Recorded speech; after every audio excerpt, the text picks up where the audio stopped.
How's it going, folks, and welcome back to Scooter's Garage. Today we're going to be doing part 2 of the suspension repairs on this 2003 MXZ Sport. Get the control arms changed, steering rod, and get her back on the trails. So hopefully we can get some more riding in before the snow's completely gone. But we're going to start out here by removing the spindle in the ski. As you can see, the steering arm here has quite the bend in it, and you can't really tell from the video, but that front control arm is actually twisted and bent forward. And down here where the ball joint came apart, it egged out the end of the lower, so that's why in the previous video we were putting a new ball joint in and getting that ready.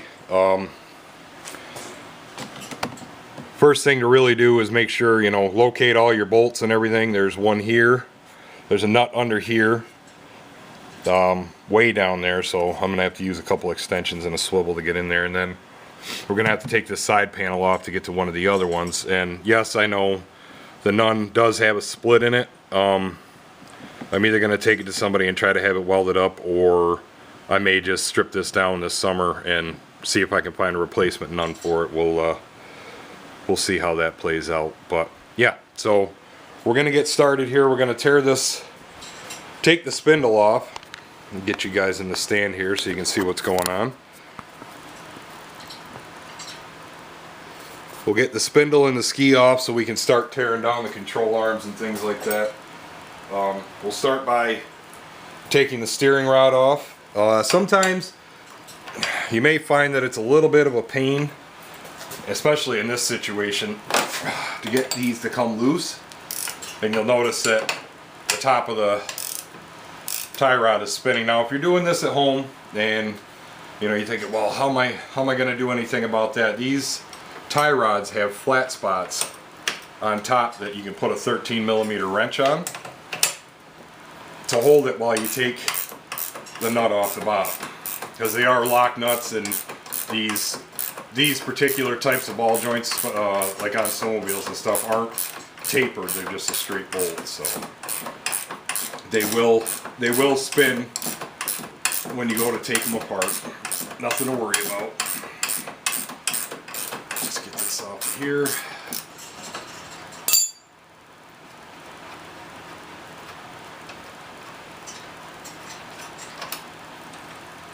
I'm in a bit of a unique situation here. Usually this is all together and it's much easier to work on, but because of what happened with this one, it's a little more difficult. Nothing we can't handle though. And we're going to work on getting this upper ball joint off. I would have filmed taking what was left of the lower ball joint out, but I fought with that for a good 20 minutes. Had to put a pair of vice grips on what was left of the ball joint to hold it so I could get a wrench on it. Now you're gonna notice if you go to take this apart, it's not gonna wanna just fall apart on its own. So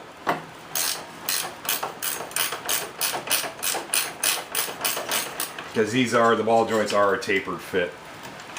Now in that situation, you don't want to just take the nut completely off, and it's a little crusty. You don't want to take the nut completely off and hit the threads with a hammer, because you'll end up mushrooming the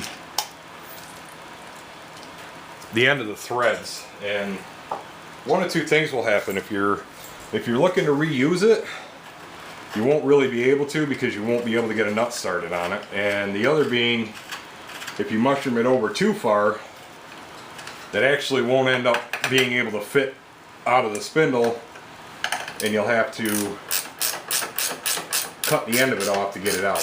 What you want to do is kind of run the nut up so the end of it is just about flush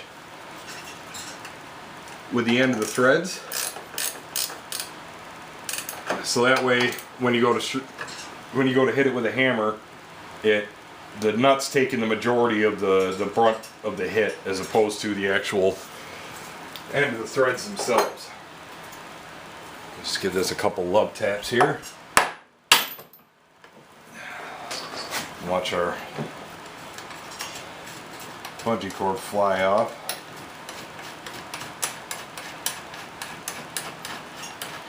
Another thing to note, if it's an older snowmobile, your best bet would probably be to spray everything down with penetrating oil a couple days ahead of time and just kind of let it sit. So that way when you go to take it apart, you're not dealing with nuts that are completely rusted out and don't want to come apart. Because let me tell you, that is a pain in the butt. Now, we got that out of there. So now we can start working on getting the control arm out, taking our upper bolts out and all that kind of stuff. To do that, one of them is up under the hood, and the other one, you're going to have to pull your side panel off to get to it.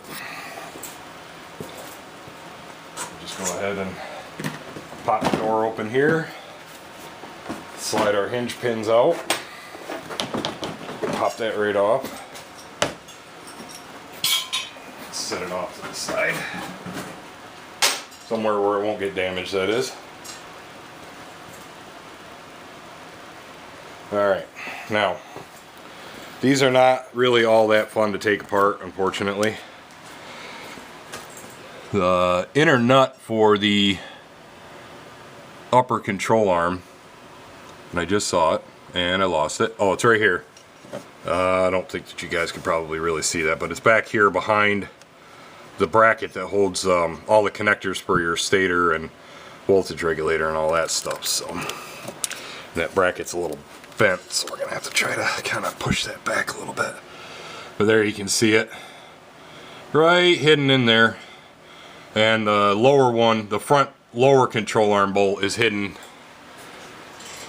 back behind here. So we got a couple of extensions and stuff to take that apart.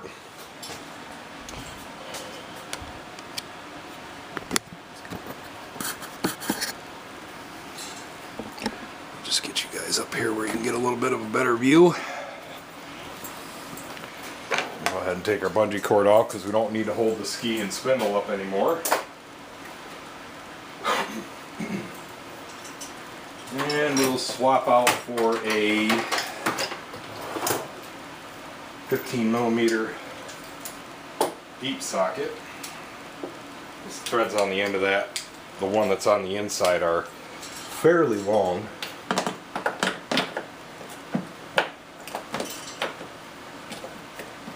We'll just try to break the nut loose, see if we can get it spinning. Oh, I guess it's just going to come right off without the bolt. Which, I mean, it could be good and bad. If the bolt's not spinning, that could mean that it's going to end up busting your chops and not want to come out of the control arm itself. So we'll just put a wrench on there or a socket, and we'll see. We'll give that a little bit of a spin. See if we can get it turning and working its way out.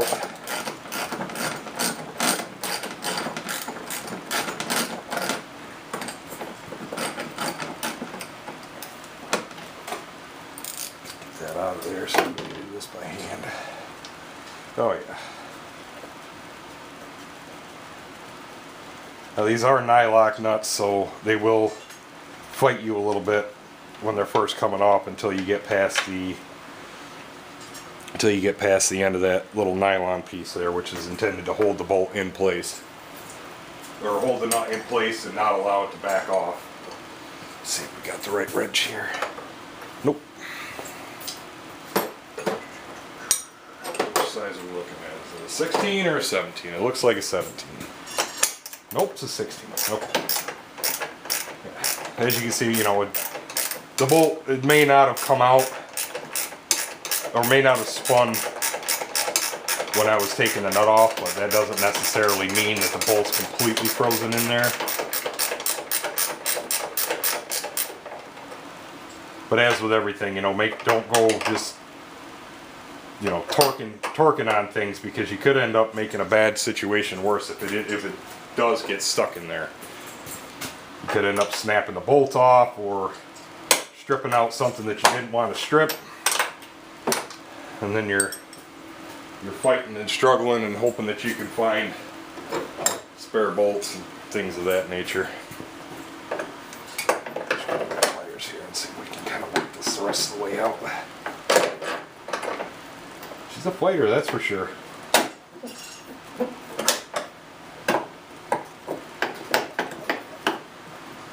Just be careful if you're doing that. You don't want to mar it up so much that you can't get it to go back in.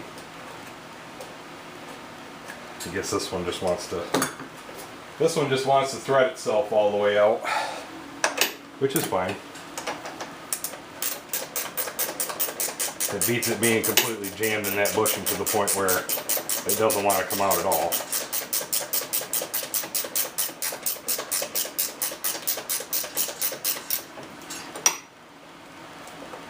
Let's spin this the rest of the way out here. Another small piece of advice: you got a nut and a bolt, make sure that you put them back together. That way you know where they came. That way you know those two go together. And kind of set it in a location, or get yourself a little bolt tray and just kind of put things down as you take them apart, so you know where everything, the location of everything, where it goes back. You don't want to start mixing up bolts and stuff like that. If you do, then you're gonna have a bad time. Let's see if we can get this one to come loose. Oh, that one came loose much easier. And now you see that when the head of the bolt's turning there.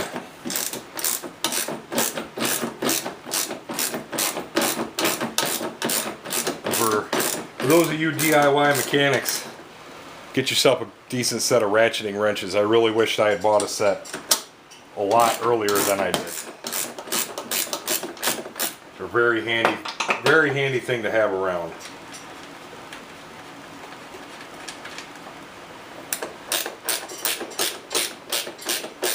This one's still going to fight us a little bit coming out of the bushing, but that's alright. No big deal.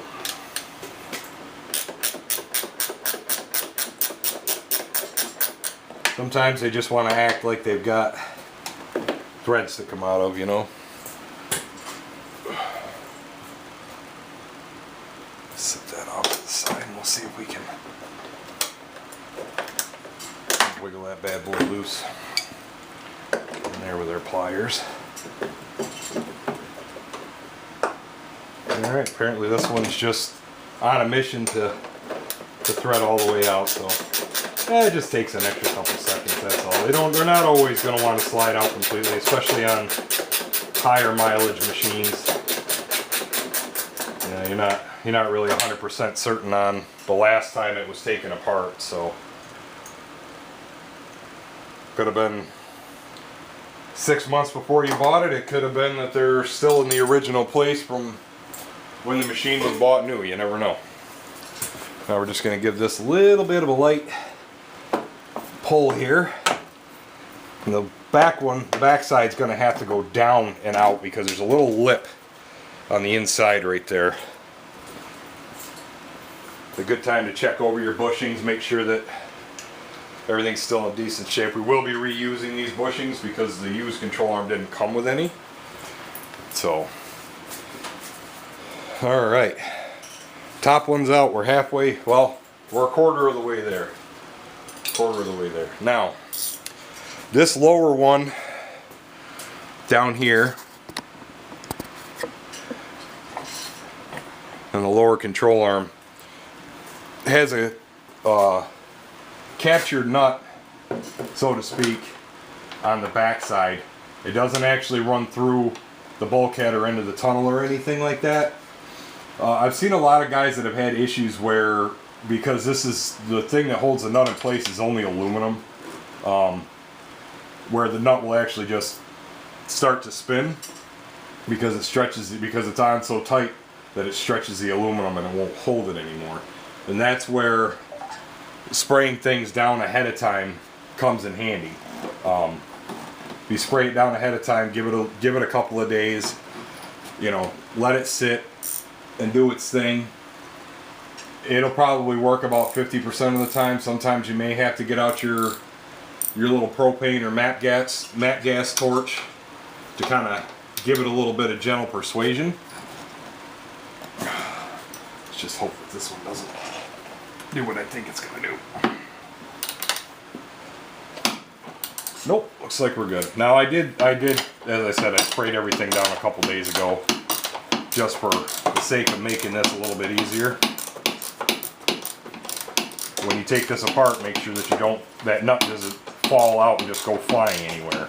Because this sled's got a skid plate on it that'll catch it, but you may not have one, and that nut may find its way out of there and land on the floor and go flying across the garage or something stupid where you got to spend 2 hours trying to find it. You know what I mean?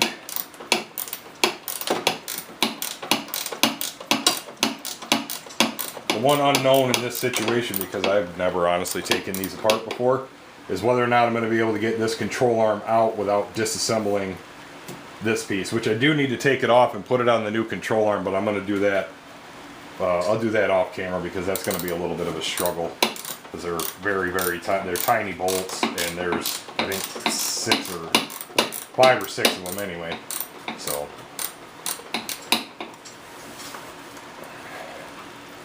to a point where we can get that out with our fingers. Certainly seems that way.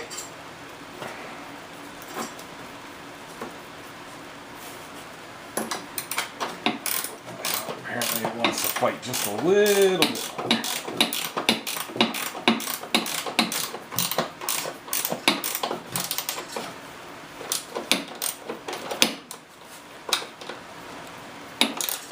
Also, if you're doing repairs like this would also be a good time to, as I said, check your bushings, make sure that they're in okay shape. If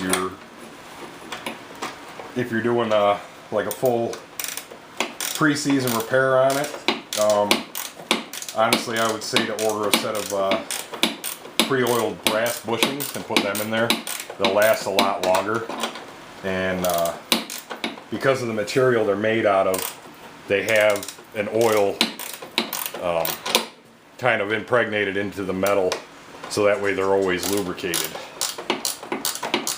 Where with these plastic ones and a lack of grease fittings, they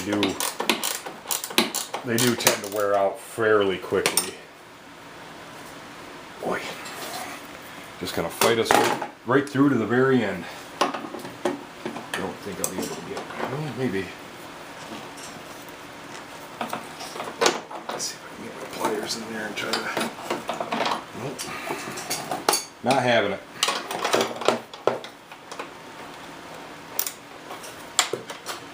Always do that. For some reason, I always put the ratcheting wrench back on backwards. Don't know why. It broke loose for a second there. Trying to figure out what's going on here. Let's see if I can get another wrench. Ooh, I am so sorry. Try to get another wrench behind it. Scoot you guys over here a little bit. Oh, nobody gets seasick easily. Okay, there's the wrench I was looking for. Let's see if we can get in here and give it a little bit of gentle persuasion. Maybe just rock the control arm around a little bit. Nope. Alright. Guess we're doing it the hard way. But repairs like this are, this is probably at I'd say at a moderate skill level as far as DIY goes. It's not super hard. The biggest issue being, getting the new ball joint in and all that stuff. In most cases, I don't think you'll be tearing your shocks apart unless the snowmobile was in an accident like this one was.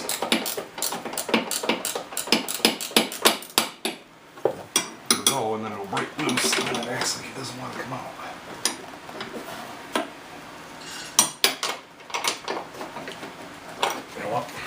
Get a pry bar. We'll try that. Get a little more leverage on the situation. Boy. There's always going to be that one that fights you in there, usually in the most inconvenient places. I'm sure that you guys probably can't see a thing right now because of half my body's in the way.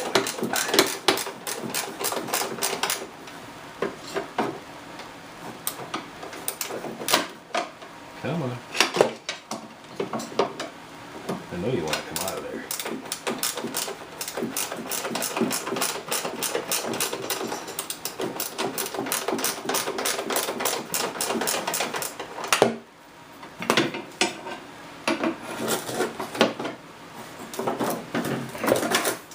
Maybe. This probably isn't the best plan of attack here, but we'll give it a shot anyway. Get behind the bolt with the pry bar and see if we can't give it a few little taps to help it along. There we go. A little fighter that one was. Alright, we got to remember where that one goes because this one, as you can see, has a little... Ooh, boy, that bolt's bent. I wonder why it didn't want to come out. Let's see if I've got another one. It's got a little groove in it, so we got to remember that that's where that one goes. Now, for the really fun one, or the not so fun one, depending on how you look at things.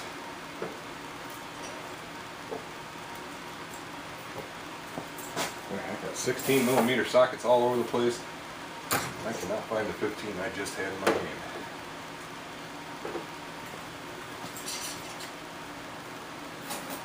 I'd really rather not use it deep if I don't have to.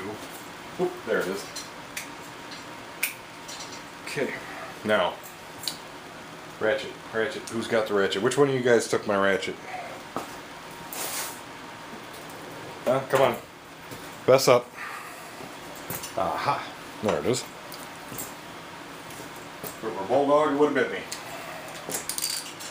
Okay, now we're going to start working on getting this one out. Now this is the one that's going to be a... Well, I would have thought that it'd be the one that was the biggest pain in the butt, but it doesn't seem that way now. Move you guys around the other side here so you can kind of get a better look. Now the nut we're after is down underneath that nose brace. So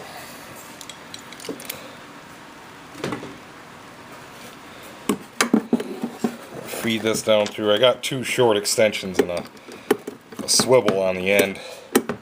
Kind of help the situation here. And the nut's turning on the outside, so that's a good sign. The bolt, I should say, not the bolt.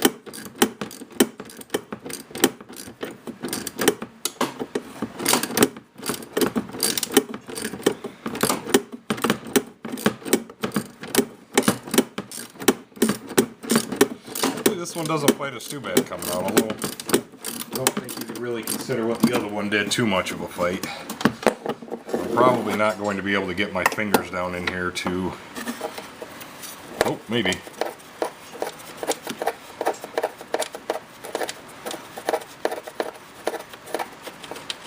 There we go. Get that out of there. That one there. Alright, I'll bring you guys back around this side here.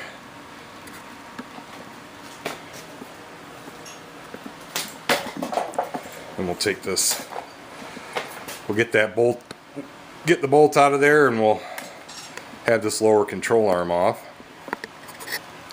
I apologize for the weird camera angles, folks. I don't have a cameraman, so. Now the bolt did turn, but that doesn't necessarily mean that it's just going to come flying out on its own. And it doesn't seem like that's going to be the case. Oh, wait a minute. I may have spoke too soon. There we go. And there's our last one. So, now that we've got all those out, we can attempt to pull this lower control arm off. Again, I have no idea if this is going to work with that sway bar still attached. I'm hoping that it does. I don't want to bore you guys with... There we go. Not exactly the way that I had planned it, but it'll work. Now, bushing seam, be in okay shape and reusable. So we'll reuse those. This probably will get an overhaul this coming spring or throughout the summer. just simply because it's high mileage and I bought it in used, relatively unknown condition. So I know the guy who had it, but I don't know who owned it before him or what, if any, work was done on it on a regular basis. We got to get inside. Make sure I got the right wrenches here. That fits that, and that's a 15. Perfect. All right, I'll bring you guys back around. I'm sorry. I hope you guys don't get seasick easily. I'm not even sure if you're going to be able to see it from that side, so we'll go over here. Now we're going to be pulling this steering rod out, and you can just barely see right there. That's the bolt that we got to get out to get the rest of this tie rod out of here. We're going to throw 16mm wrench on the ratchet wrench on the head. Make sure we're going the right way here, and I don't think we are. We'll go like that. Okay. A 15mm wrench on the nut.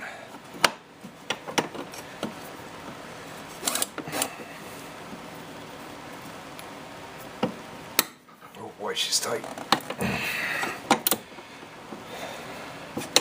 That's what he said. Alright, I promise I won't do that again. Yeah, if you got a ratchet wrench, you can kind of, work both sides of it at the same time. Make a little bit shorter work of taking the bolt off. Or if it's easier too, if you've got just a regular wrench on one side and a gear wrench on the other, you can just use the regular wrench and continue to turn it.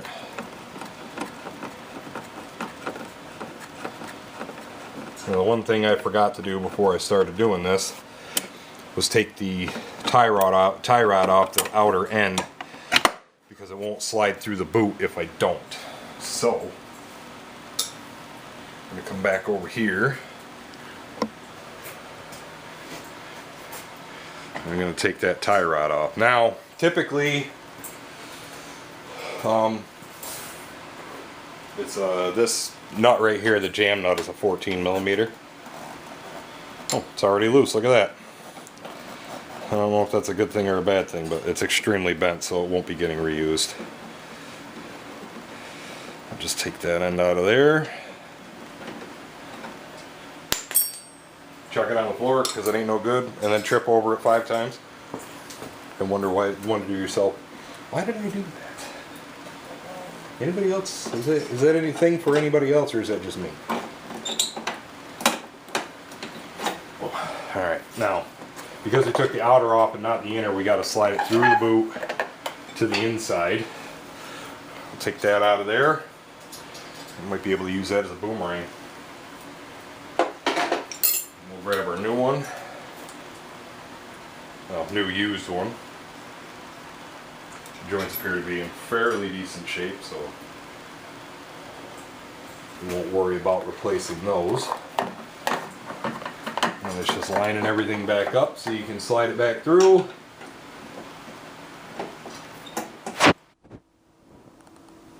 Hey folks, sorry for the little jump cut there. Was working away talking to you guys, and apparently my camera had run out of memory at some point. Got it about 2/3 of the way back together. We got the shock in, the control arms are in, the steering shaft is in, so it was a little bit of a struggle to get some of those, to get the control arms in, because unfortunately some of the nun is a little more bent than I had originally thought it was, so we'll be doing a replacement this summer or sometime before next season starts. So I did struggle getting those in there, so you guys missed about 15-20 minutes of me hammering away and prying, trying to slide everything back into place. And then a friend of mine stopped by and wanted to go for a little bit of a ride while we still got some snow, so we went and did that. But we're going to work on getting this spindle back on here and get you guys back in the stand.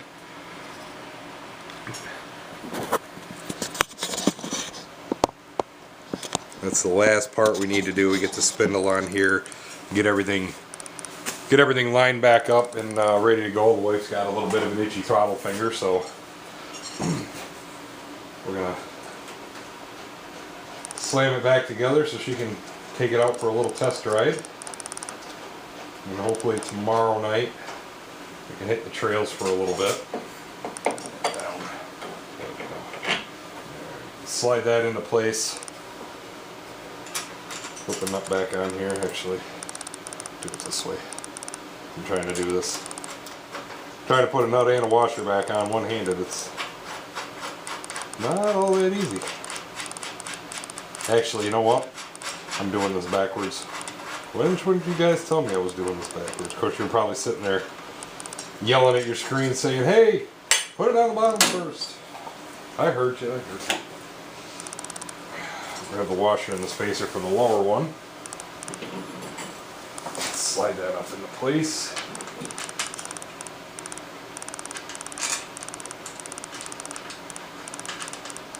May fight me a little bit trying to get it tightened down. We'll see what happens. These aren't nylock nuts. They're castle nuts that are made for a cotter key. So with any luck,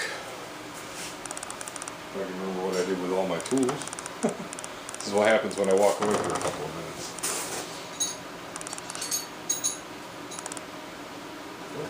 That's a 17. No, it's not. Okay.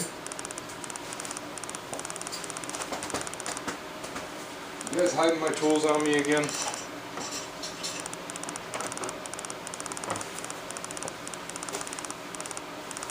I bet you are. You're probably sitting there giggling.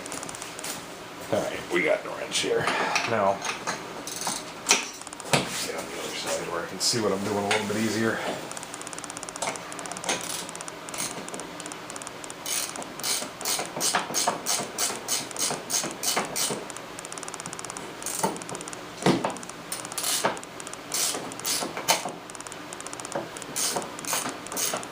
Probably going to fight me a little bit just because it's not on the taper. We're not on the taper all that well, so there's nothing really holding it in place. Try to just kind of give her a little bit of a helping hand there. And we'll try to turn our wrench the right way, you know, usually helpful.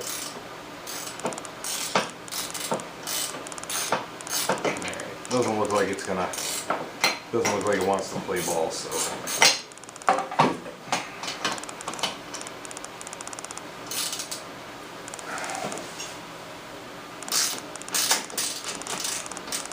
Sometimes, like right now, you get lucky, you can kick it sideways and put enough of a bite on it to where you can get it to go. Not the easiest thing to do with a wrench, that's for sure.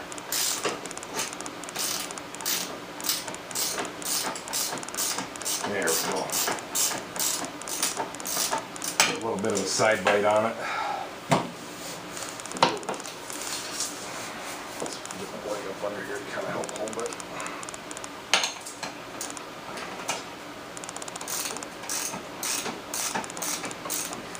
It's probably going to fight you until you get it to where the nut's starting to pull the taper down in. It's just, that's normal. There we go. Alright, now we're starting to pull the taper down. Tighten it up.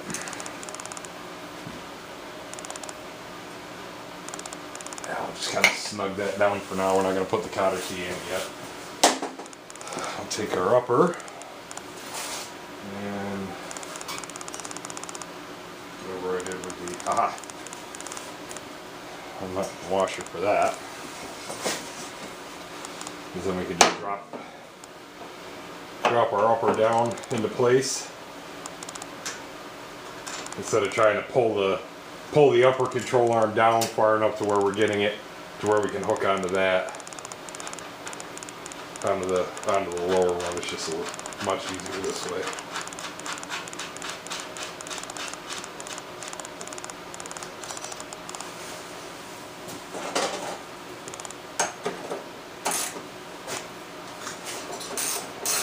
A little pressure down on it, so it's got some bite on the taper.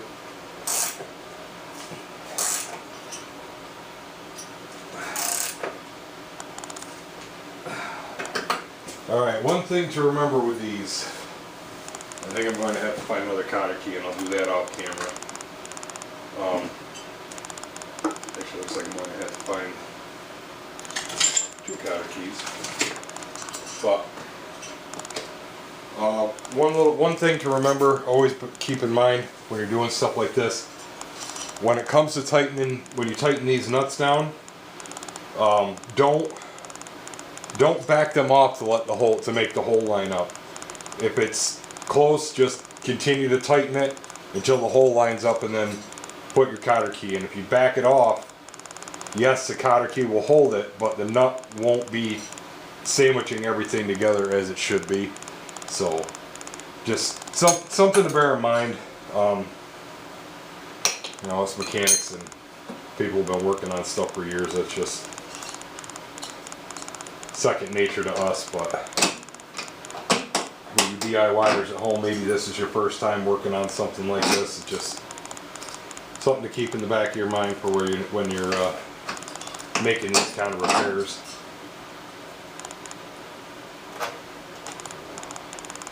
Get our tie rod tightened down here, and I probably will have to do a little bit of an alignment, but again, I'll do that off camera because that can be fairly finicky. Takes a few minutes to kind of get it right. You gotta set it down and then keep kind of looking back at it to see where it is. So you can measure, but it can be difficult to find a point on both skis that are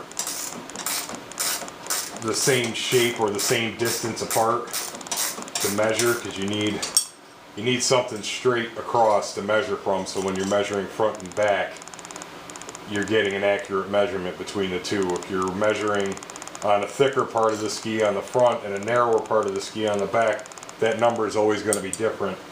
And if by some miracle you were able to get those two numbers to match, it's going to be way off, because there's too big of a difference between the two. We'll get that's all tightened up.